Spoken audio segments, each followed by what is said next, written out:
O inexplicável.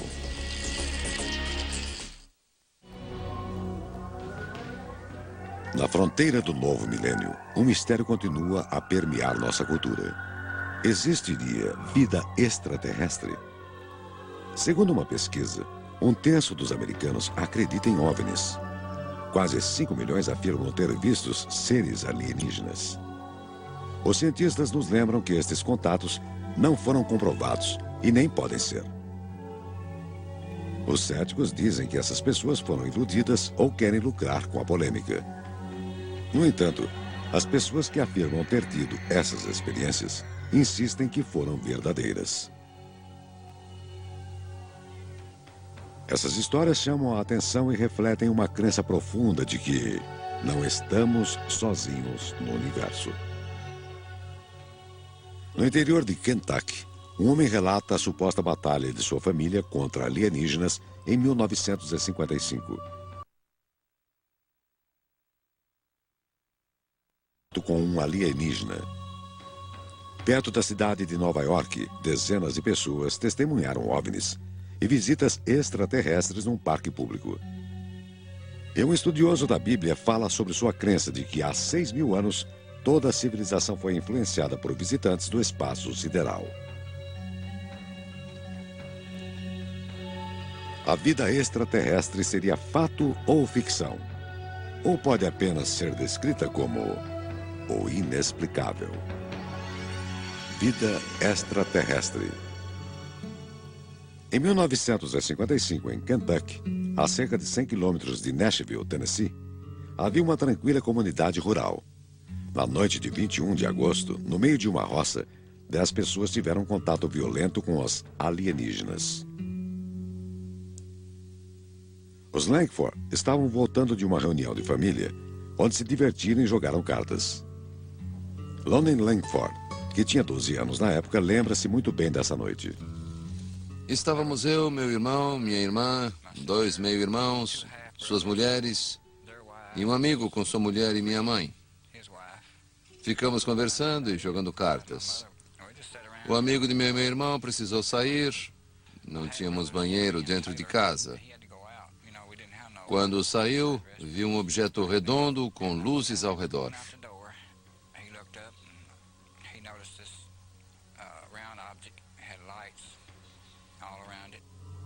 O homem entrou em casa e contou o que tinha visto. Pensaram que ele estava brincando e continuaram jogando cartas. Mais tarde, todos foram dormir. Todos, exceto a mãe de Lonnie. Ela ficou acordada, olhando pela janela, viu uma criatura estranha e gritou.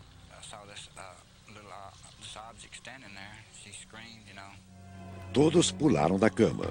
Os irmãos de Lonnie pegaram suas espingardas. Vimos criaturas de 1 metro de altura, pés pequenos, orelhas pontudas, olhos grandes. Estavam parados lá fora. Havia vários. Usavam uniformes, não faziam barulho nenhum. Não falavam nada, ficavam parados lá, não sei por quê. Lonnie viu as criaturas flutuarem, enquanto seus irmãos continuavam atirando. Alguns tiros derrubaram os alienígenas. Mas, para a surpresa de todos, as estranhas criaturas voltaram a flutuar, incólumes. Ficamos assustados. Começamos a gritar. Um irmão de Lonnie foi para fora com a espingarda. Quando o meu irmão saiu, um deles o agarrou pelo cabelo. Ele pulou para o chão e atirou. Lonnie Langford e sua família, apavorados, ficaram olhando aqueles seres brilhantes pairando sobre a casa. Quando seus irmãos ficaram sem munição, acenderam as lanternas e iluminaram o céu. Para surpresa da família, as criaturas prateadas logo fugiram para a escuridão. Eles não queriam fazer mal a ninguém. Acho que estavam com mais medo de nós do que nós deles. Mas fiquei apavorado. Estou dizendo a verdade. Lonnie Langford está dizendo a verdade. Ou sua história não passa de uma lembrança distorcida de uma reunião de família conturbada. Mas sabemos que na mesma noite, Outros moradores da região viram luzes que pareciam meteoros, acompanhadas por um estranho objeto.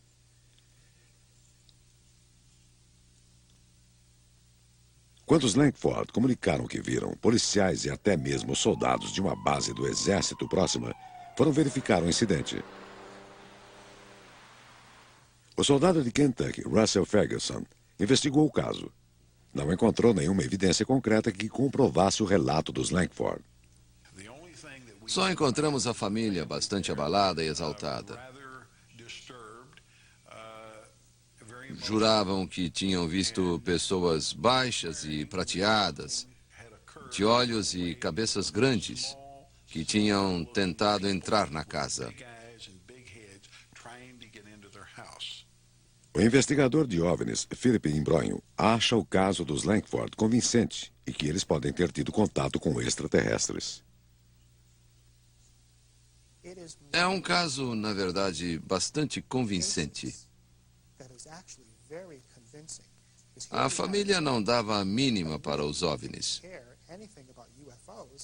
De repente, comunicam que esses homenzinhos chegaram na casa deles. Até hoje, é um dos poucos casos que me convencem de que talvez os extraterrestres visitem a Terra e interajam com a sociedade. Na época do caso Langford, nos anos 50, americanos de todas as classes sociais estavam fascinados por discos voadores. Hollywood produzia filmes de ficção científica. Muitos exploravam os temores causados pela Guerra Fria. O público estava influenciado por filmes, livros e revistas. Mas os moradores dessa região eram lavradores e protestantes, alguns deles fundamentalistas.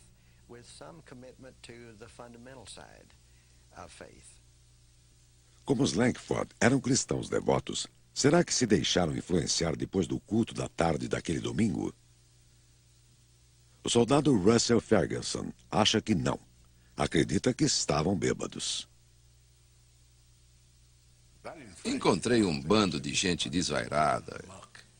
Estavam num estado específico causado por uma festa bem animada. Não havia bebidas na casa, porque minha mãe era muito religiosa e não permitia. Meus irmãos bebiam, mas não havia bebidas alcoólicas em casa naquela noite. Outra explicação para o que houve naquela noite envolve um circo que estava de passagem na cidade. Descobri nos arquivos do jornal que o circo ficara na cidade 3 noites. Na quinta, sexta e sábado, antes do incidente relatado. O circo devia ter macacos, e eles podem ter fugido.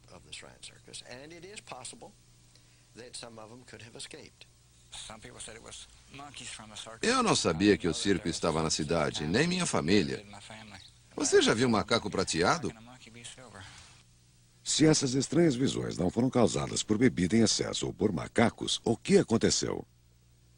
Greg Little, que escreve sobre fenômenos paranormais, acha que pode haver uma explicação científica. Essa região de Kentucky fica sobre uma falha geológica. Segundo Little, pressões tectônicas da Terra podem criar imagens estranhas a partir de descargas eletromagnéticas tão fortes que desorientam as pessoas. Essas falhas geológicas têm um enorme campo eletromagnético a seu redor. Quando uma pessoa fica perto de um campo, há uma interação com a química cerebral, que produz serotonina, uma substância bioquímica idêntica a uma droga alucinógena chamada dimetrotriptamina, que equivale a uma viagem de LSD de 30 minutos. E como é que se chama uma viagem dessas? Um sonho. Sonhos, pesadelos. Nunca se saberá exatamente o que aconteceu naquela noite de verão de 1955. Não imagino por que eles vieram. Acho que estavam passando e resolveram dar uma descida. Por que Deus criou todos os outros planetas, luas e sóis? Se há vida nesse planeta, por que não haveria em outros?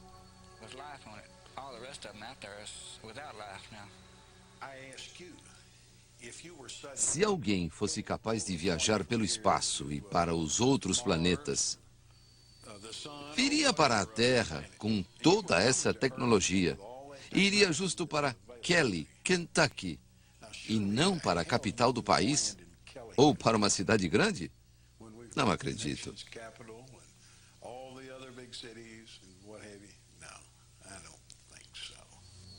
Uma coisa é certa. Lunan Lackford e sua família não saíram em busca de extraterrestres naquela noite de agosto. Uma noite que jamais esqueceram. Você está assistindo Mistérios. Vida extraterrestre. E assistindo Mistérios. Vida extraterrestre. Há regiões no mundo conhecidas como aeroporto de OVNIs, devido à frequência com que os OVNIs são vistos. Pine Bush, no norte de Nova York, é um desses lugares. A pesquisadora de OVNIs, Ellen Crystal, foi para lá com o fim de tentar estabelecer contato com alienígenas. Escreveu um livro, Invasões Silenciosas, baseando-se em suas experiências. Ela acredita que seus 20 anos de pesquisa, em que tirou 1000 fotografias, evidenciou a existência de vida extraterrestre. É preciso ter um certo tipo de mentalidade para fazer as pesquisas de um modo coeso. Há pessoas como eu fazendo pesquisas bem-sucedidas, tentando ter contatos imediatos e usando equipamentos que os registram.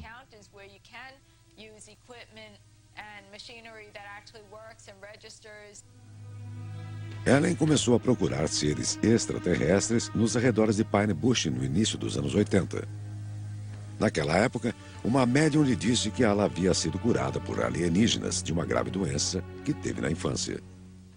Ela me analisou e disse que, quando eu tinha 4 anos, fiquei muito doente. Mas uma nave que pairava sobre uma Casa Branca me curou. Eu disse que tinha mesmo ficado doente durante 8 meses. Essa visão da médium motivou Ellen a concretizar seu sonho de se encontrar com alienígenas. Essa é sua história. Ela afirma que em 7 de agosto de 1980, ela teve um contato imediato que satisfez sua curiosidade. Talvez mais do que ela havia esperado. Estipulei que não andaria numa área que eu já tivesse percorrido. O primeiro contato foi aqui perto, a 70 metros. Eu estava no campo, olhando para algumas luzes nebulosas. Vi uma luz grande e intensa pousar entre as árvores do outro lado da rua. Eu não sabia o que fazer. Achei que estivessem me desafiando. Ellen aceitou o desafio. Foi de um campo a outro pensando no que fazer a seguir. Reuniu coragem e voltou ao lugar onde vira a luz pela primeira vez. Iluminou as árvores com a lanterna e viu algo que parecia um inseto. Mas moveu a lanterna para baixo e viu pernas que pareciam correr sem sair do lugar. A criatura correu pela clareira em vez de se esconder atrás de algum arbusto. Isso me intrigou. Correu até o fim da clareira, parou e ficou olhando para mim. O alienígena tinha cerca de 1,5 metros de altura. Não usava nenhum tipo de roupa. Era bege, muito magro, tinha cabeça grande, não tinha cabelo. Os olhos eram grandes, amarelos e puxados, segundo pude ver. Ellen sentiu um poder avassalador que emanava da criatura. Era pequeno. Parecia não passar de uma criança. Mas senti que tinha um poder espantoso. Então, decidi ir embora. Foi um dos fatores decisivos.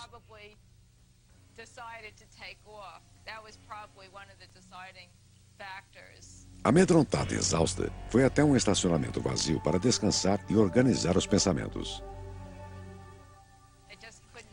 Não conseguia lidar com as minhas emoções. Estava paralisada de medo. Lembro que arquejava, estava em pânico. Comecei a transpirar. Ellen Crystal registrou esse contato e outras experiências que depois incluiu no livro. Ao longo de suas pesquisas, elaborou uma teoria própria sobre o motivo da vinda dos alienígenas à Terra.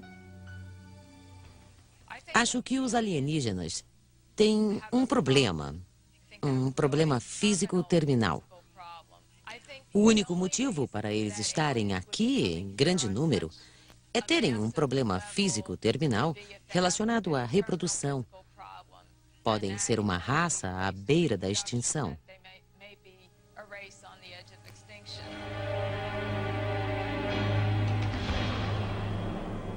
Devemos acreditar no que Ellen Crystal diz sobre os extraterrestres?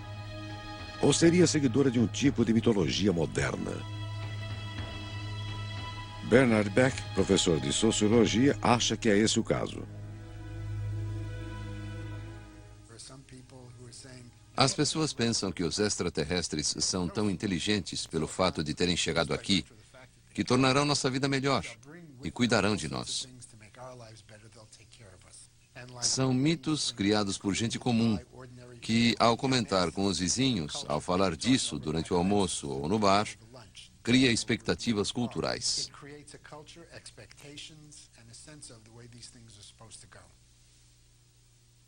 Segundo o investigador de OVNIs Philip Imbronho, as expectativas de Ellen são tão intensas que seu aparente fascínio por ficção científica acaba afetando sua objetividade. Acho que Ellen Crystal está sendo sincera. Questiono alguns de seus métodos de investigação e algumas de suas conclusões sobre seus dados. Diante de uma evidência, concluí que só pode ter uma explicação. Acho que as evidências apontam para a existência de algo, mas acho que ela não tem evidências suficientes para afirmar isto é uma nave espacial. Muitas aparições de OVNIs no Hudson Valley ocorrem ao redor do aeroporto internacional perto de Pine Bush. Ken No, controlador de tráfego aéreo aposentado e administrador do aeroporto, está acostumado com esses relatos. As pessoas veem meteoros que oferecem um espetáculo às vezes. A maioria das aparições relatadas acontece à noite. Os aviões têm tipos e configurações de luzes diferentes. Quem olha para o céu durante muito tempo pode ver alguma coisa que lhe pareça fora do comum. Para aumentar a confusão, no verão de 1988, durante uma avalanche de relatos sobre OVNIs, um grupo de pilotos decidiu pregar uma peça nos moradores de Hudson Valley. Eles voaram na formação em V em aviões pequenos que não fazem muito barulho. Era uma visão capaz de impressionar. Várias pessoas acharam que era um OVNI. Essa era a intenção dos pilotos, fazer uma brincadeira. Mas o efeito disso durou anos. Ken No e outros controladores de tráfego aéreo duvidam das conclusões de Ellen Crystal e de seus vídeos mostrando OVNIs. E algumas fotografias dela são muito questionáveis. Essas cenas foram filmadas perto do aeroporto internacional. Tenho certeza de que é um avião. Há luzes piscando, luzes anticolisões e talvez duas luzes nas asas do avião. Parece a imagem de uma aeronave ligeiramente fora de foco. Deve ser um jato grande. Nesse ponto da fita, dá para ouvir os motores. É um avião. As fotografias de Ellen não convenceram os cientistas. Outro ponto fraco é que ela sempre vê os OVNIs quando está sozinha. Hilbert Dolezal, professor de psicologia, afirma que depois que a médium disse a Ellen que alienígenas a curaram na infância, ela pode ter sofrido alucinações. A família dela provavelmente chorava. Ela deve ter ouvido que ia morrer. Isso deve ter ficado na sua cabeça. Depois, alguém lhe diz que um ser fora do comum e não um médico a curara. Deve ter sido o incidente mais marcante de sua vida.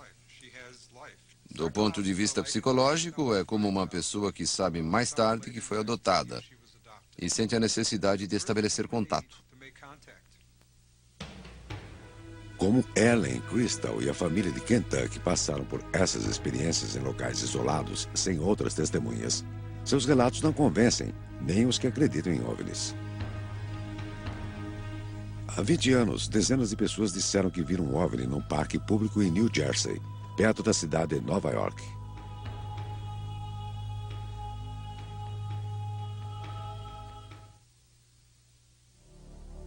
Muitas aparições de OVNIs são fáceis de explicar. No entanto, quando várias pessoas afirmam ter visto o mesmo objeto na mesma hora, de diferentes pontos de observação, seus relatos recebem mais atenção. No condado de Hudson, New Jersey, North Bergen é um pequeno bairro de classe média separado de Nova York pelo rio. Seus moradores são profissionais de alto nível, que tendem a ser realistas. Mas é neste lugar que várias pessoas afirmam ter visto OVNIs. George Obarski tinha uma loja de bebidas em Manhattan e dirigia de volta para sua casa em North Bergen todas as noites durante décadas. Às 3 da madrugada, no dia 12 de janeiro de 1975, ele atravessava o parque quando a transmissão do rádio ficou distorcida. Relatou os eventos que se seguiram ao investigador de OVNIs Bud Hopkins, que gravou a narrativa.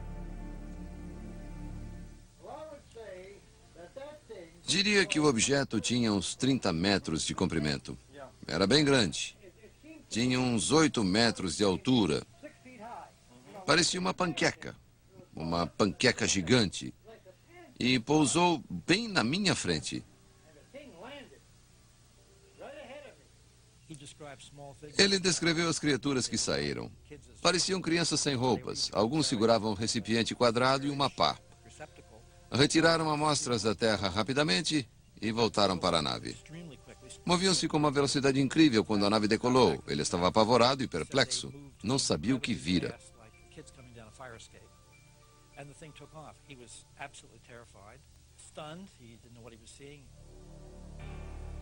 George Obarski chegou em casa tremendo, aterrorizado pelo que tinha visto. Eu estava apavorado. Transpirava. Preparei um chá, depois liguei o rádio e tomei 2 aspirinas. Estava com medo. Achei que estava ficando louco ou doente. George Obarski morreu em 1990. Seu filho Frank lembra-se bem do caso. Ele descreveu um objeto grande em formato de disco. Por falta de uma explicação melhor, direi que era um objeto voador não identificado. Tinha um disco na parte inferior e luzes muito estranhas. Depois que a nave pousou, meu pai disse que ficou paralisado de medo. Ele, que sempre enfrentava ladrões em sua loja em Nova York, e sabia o que era sentir medo. Mas aquela nave realmente o apavorou. Bud Hopkins tentou reforçar o relato de George Obarski com outros testemunhos, como de um porteiro que trabalhava num prédio de apartamentos na frente do parque. Sabia que havia um prédio lá. Passei semanas tentando localizar o porteiro. Liguei para ele, sentindo a adrenalina no sangue. Mas ele disse que nunca esqueceria do disco voador que pousara no parque. Sua descrição da nave era idêntica à de George.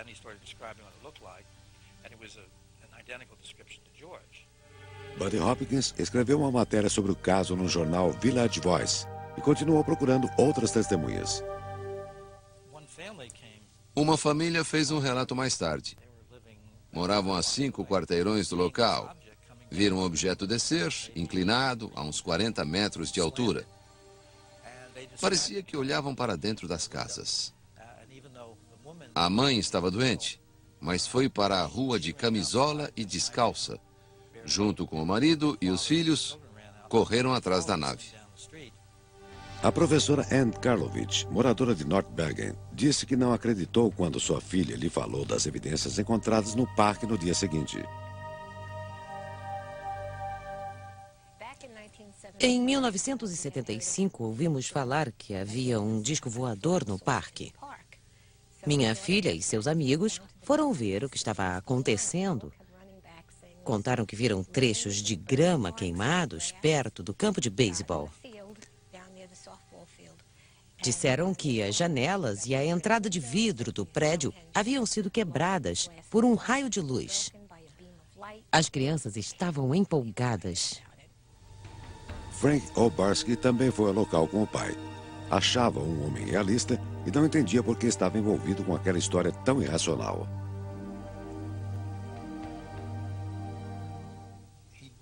Ele não se interessava por fenômenos que não faziam parte da vida cotidiana. E aquilo realmente não fazia parte do cotidiano. Foi difícil para mim conciliar a imagem do meu pai com a história que ele me contou. Ele disse: tentei ser honrado e honesto durante toda a minha vida. Ninguém vive assim 70 anos e depois estraga tudo, inventando uma bobagem. A região de North Bergen já tinha registros de aparições de OVNIs anteriores à experiência relatada por Obarkins. E os relatos continuam.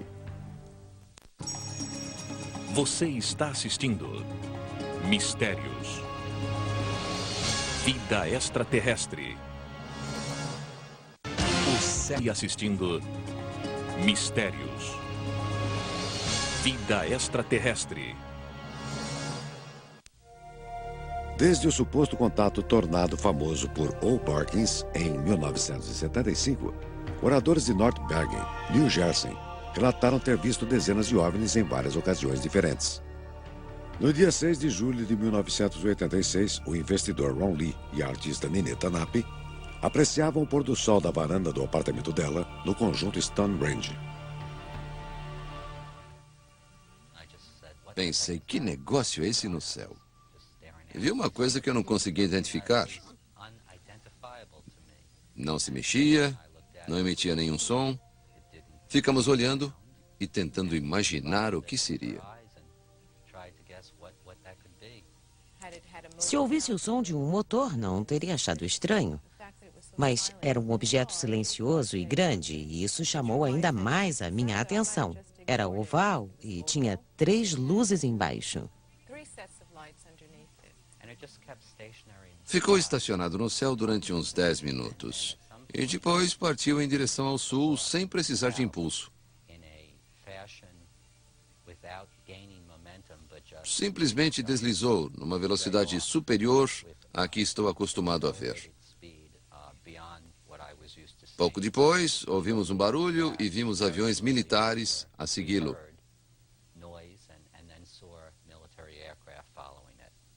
No dia seguinte, a imprensa publicou relatos de pessoas que viram a nave. Ninetta não ligou para nenhum serviço público. Quando contamos casos assim, as pessoas não levam a sério. Eu negava para mim mesma o que tinha visto. Não queria acreditar. Aquilo não era racional. 2 anos depois, nessa mesma região de New Jersey, o DJ David Delia afirmou que viu um objeto não identificado sobre o Hudson Park no dia de St. Patrick, em 1988. Disse que estava dirigindo para casa quando notou algo no céu. Parou o carro. O objeto chegava cada vez mais perto. Não fazia barulho, mas as luzes que formavam um triângulo eram brancas e verdes.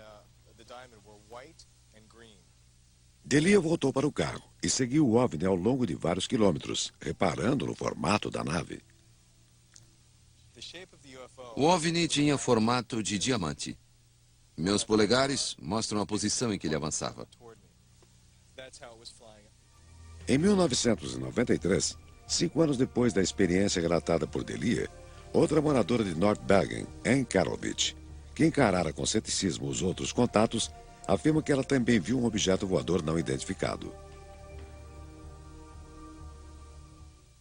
Vi uma luz com um formato elíptico brilhando. E aí pensei, o que será isso? Parecia se mover lentamente, mas eu não tinha certeza. Quando virei o carro, tinha desaparecido. Quando cheguei em casa, encontrei minha filha e meu genro. Disse a ele, vi algo estranho na rua. E ele disse, vi também. Tinha um brilho misterioso. Parecia metálico e tinha muitas luzes fluorescentes, brilhantes, como holofotes.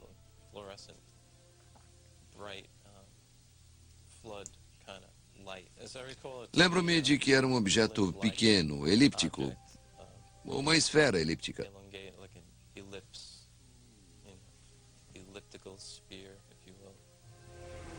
Joe Bass leu no jornal no dia seguinte que os objetos vistos eram ilusões causadas pela neblina. Sei que não eram apenas luzes em meio a nuvens ou meteoros. Acho que era uma aeronave das Forças Aéreas. Existem aeronaves desse tipo. Não era um avião, nem um helicóptero. Era uma nave pequena.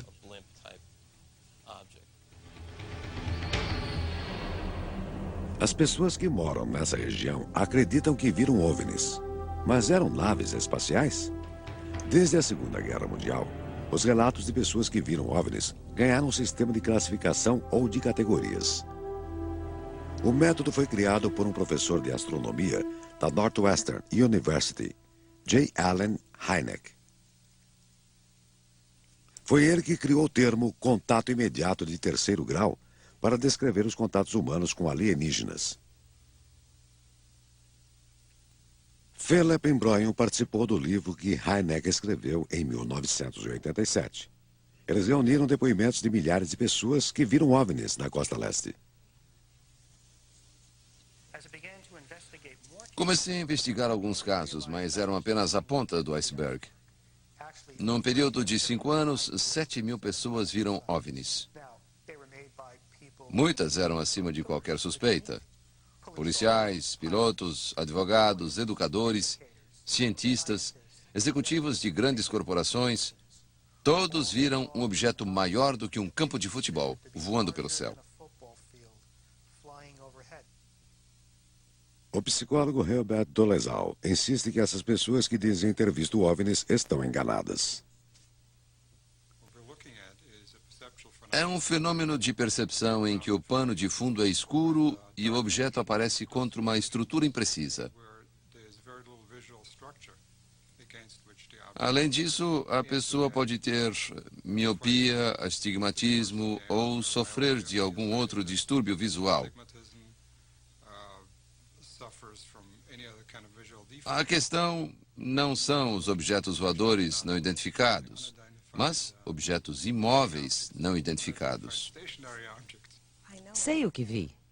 É só o que posso dizer. Vi algo que não se parecia com nada que eu vira antes. A colunista Sarah Deering foi criada na região de North Bergen. Ouviu dezenas de histórias sobre OVNIs. Acha que acreditar em alienígenas e OVNIs é ridículo. Eles tiram conclusões precipitadas. Há várias maneiras de explicar esses objetos que vemos. As pessoas querem acreditar. Veem alienígenas em toda parte. Nos anos 70, líamos o livro de Robert Heinlein, Estranho numa Terra Estranha, e aceitávamos a ficção científica como um tipo de metáfora para o que vivíamos na época, para a sensação de sermos proscritos pela sociedade. Será que pessoas alienadas estão confundindo ficção com realidade? Segundo o professor Dolezal, as pessoas que dizem ter visto alienígenas e OVNIs têm uma necessidade psicológica de participar de uma tendência, de algo maior do que elas mesmas, e por isso observam fenômenos que carecem de evidências. Está ocorrendo um fenômeno de massa. As pessoas querem fazer parte desse grupo, que se torna cada vez mais aceito. Acusações do tipo, você está louco ou está mentindo, são cada vez mais raras. Todos estão abertos a essa possibilidade. Todo ser humano quer participar de alguma coisa especial, importante, emocionante. Nossa tecnologia espacial está avançada. Sonhamos em viajar pelo espaço e habitar outros planetas. Tudo isso alimenta esse sistema de crenças.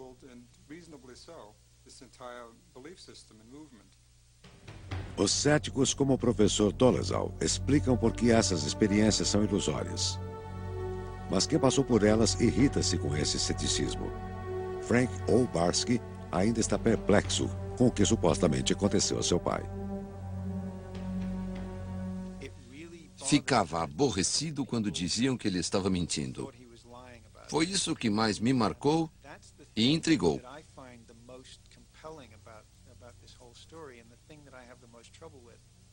Acho que é assustador porque estamos lidando com o desconhecido. Temos medo do que não conhecemos.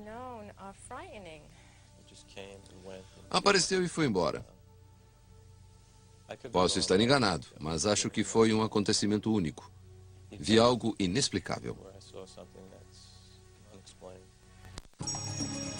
Você está assistindo Mistérios.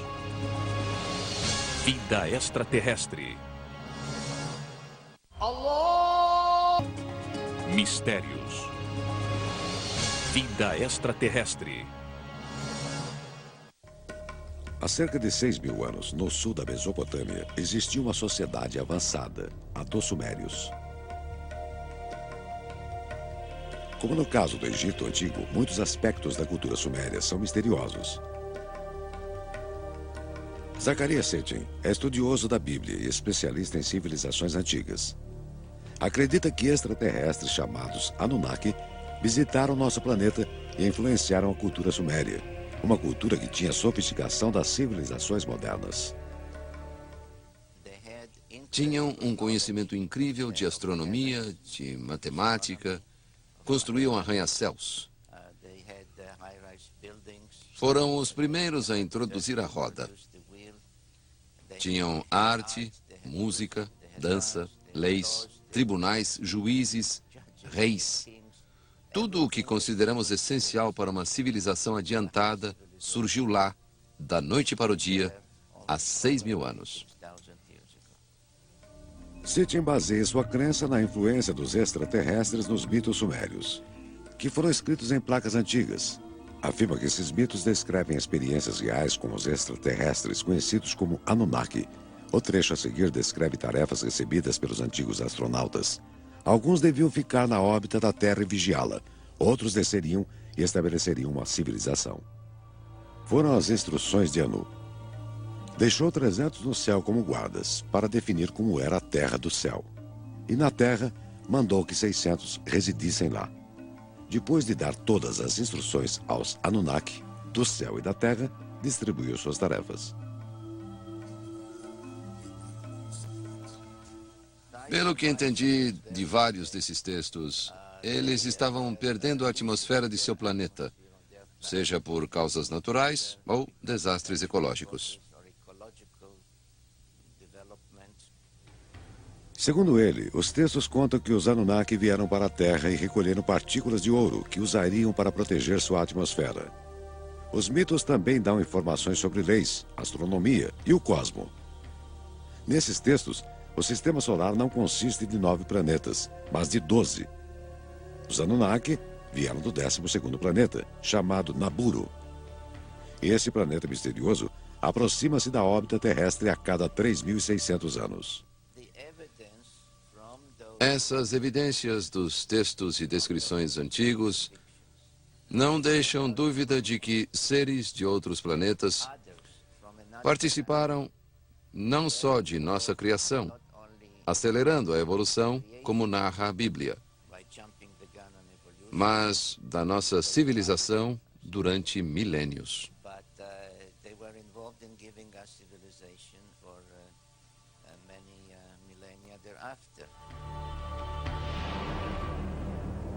Os sumérios tiveram um processo de evolução diferente?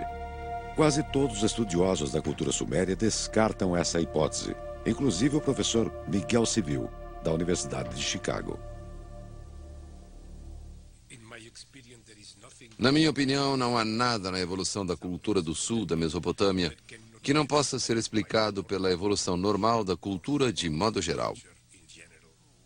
O professor Civil afirma que os textos mitológicos dos sumérios são apenas o que parecem ser, mitos. Duvida da capacidade de Sitchin de traduzir esses textos. O autor mistura línguas, explica uma forma de linguagem através de outra. Às vezes, ele parece quase incapaz de saber se uma palavra é do sumério ou do hebreu. Não só os estudiosos de antropologia cultural, como o professor Civil, discordam da teoria do 12º planeta. Os astrônomos duvidam até de sua premissa. Esse planeta não deixaria de ser detectado durante tanto tempo, considerando o que podemos fazer, como observações por telescópio, estudos gravitacionais, etc. Quanto à visita de seres espaciais, não acho o nosso sistema estelar mais interessante do que outros. É claro que novos planetas estão sendo descobertos. A NASA recentemente comunicou a existência de microfósseis em Marte. Essas descobertas levaram cientistas a considerar que existe a possibilidade de a vida evoluir em outros planetas do cosmos. A vida se forma na superfície do planeta. É necessário um determinado clima, água na superfície ou logo abaixo da superfície. É possível que essas moléculas orgânicas tenham sido estimuladas através de cometas. Sabemos que os cometas carregam muita química orgânica. Muitos astrônomos e astrofísicos concordam com o professor Novak.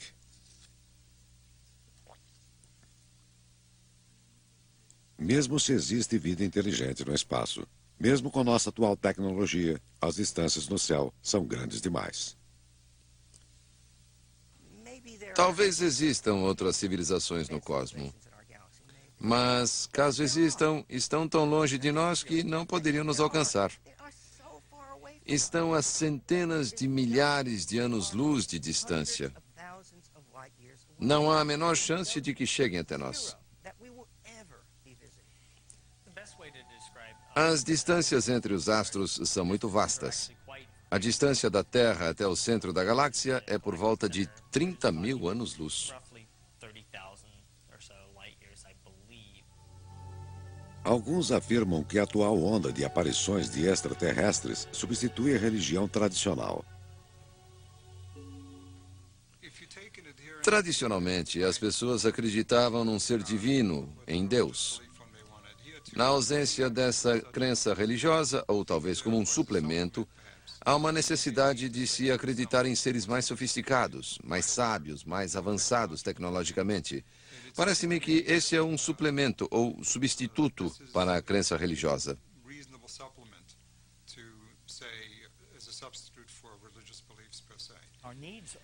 Temos uma grande necessidade emocional de religião. Temos tantos medos e paranoias que é extremamente difícil analisar objetivamente. Mas é o que devemos fazer. Todas as eras tiveram seus extraterrestres. Mas agora temos uma linguagem que permite que sejam seres extraterrestres.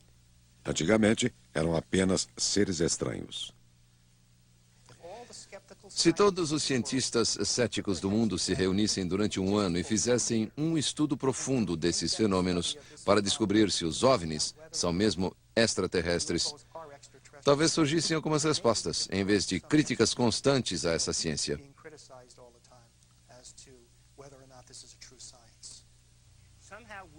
Nós, cientistas, falhamos ao não dizer às pessoas que há fenômenos do universo que já entendemos. Não sabemos tudo, mas sabemos muito. Há hipóteses que podemos excluir. Mas as pessoas não acreditam. Acho triste que a ciência moderna não tenha sido absorvida, de verdade, pela cultura de nossa nação. Bud Hopkins acha que se a ciência moderna não excluísse totalmente a existência de OVNIs e que se investigasse algumas aparições, alcançaria um público maior. É um fenômeno extraordinário. Isso ninguém pode negar, não importa o seu ponto de vista. Um fenômeno extraordinário pede uma investigação extraordinária. Se houvesse algo digno de crédito, se existissem evidências concretas e o fenômeno pudesse ser acompanhado e verificado, todos adorariam. A comunidade científica se dedicaria a estudá-lo. Os céticos insistem que os milhares de relatos de pessoas que viram OVNIs não resultam em uma única confirmação científica. Mas as pessoas continuarão relatando suas experiências e insistindo que o que viram era real. Mas sem evidências físicas, só nos restam suposições. Alguns preferem acreditar na existência de vida extraterrestre em vez de tolerar a incerteza do inexplicável.